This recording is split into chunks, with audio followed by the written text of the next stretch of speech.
70 WPM की speed से dictation start होगी 3 सेकंड बाद।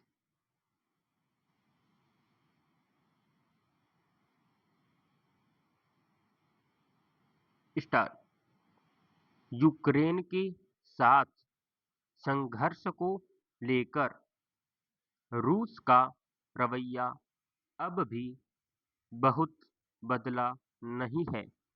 राष्ट्रपति व्लादिमीर पुतिन ने फिर से दोहराया है कि अगर देश की संप्रभुता या स्वतंत्रता को कोई खतरा पैदा होगा तो रूस परमाणु हथियारों का इस्तेमाल करने के लिए तैयार है।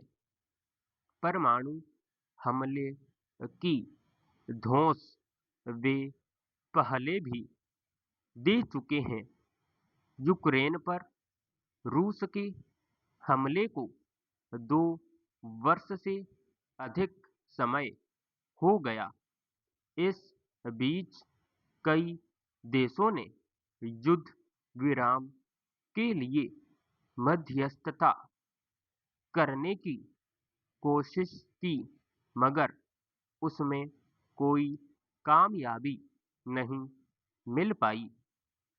अब भी रूस किसी न किसी बहाने यूक्रेन पर हमले करता रहता है। इस युद्ध की वजह से अब तक यूक्रेन के करीब 10 लाख नागरिक अपने देश में ही बंदी बनकर रह गए हैं और करीब इतने ही लोग विस्थापित हो चुके हैं। दोनों देशों के बीच चल रहे संघर्ष के कारण पूरी दुनिया की आपूर्ति श्रृंखला बाधित है।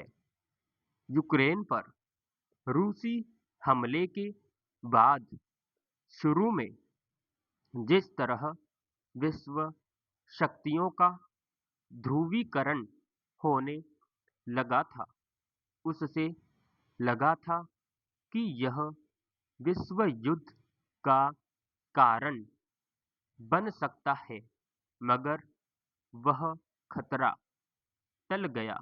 पैरा रूस की यूक्रेन से नाराजगी इस बात को लेकर है कि उसने यूरोपीय देशों के सुरक्षा संगठन नाटो की सदस्यता ले ली।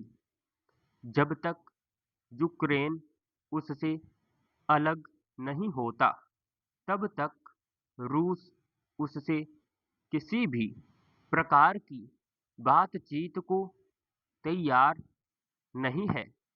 वह यूक्रेन को काफी नुकसान पहुंचा और उसके कई इलाकों पर कब्जा कर चुका है। वह चाहता है कि यूक्रेन उसके सामने समर्पण कर दे, मगर यूक्रेन झुकने को तैयार नहीं। इसलिए यह संघर्ष अब रूस के लिए प्रतिष्ठा का प्रश्न बन चुका है। परमाणु हमले की धौंस भी पुतिन ने इसी जुनून में दी है। जिस तरह रूस कई बार गढ़े हुए बहाने बनाकर और अंतरराष्ट्रीय युद्ध नियमों का उल्लंघन करते हुए यूक्रेन पर हमले कर चुका है, उसे देखते हुए पुतिन के बयान को बहुत हल्के में लेना भी ठीक नहीं। मगर आज की स्थिति में परमाणु हथियारों का इस्तेमाल दुनिया में कैसी तबाही ला सकता है, कल्पना से परे है। इस पर अंतर्राष्ट्रीय संगठनों की चुप्पी हैरान करती है। समाप्त।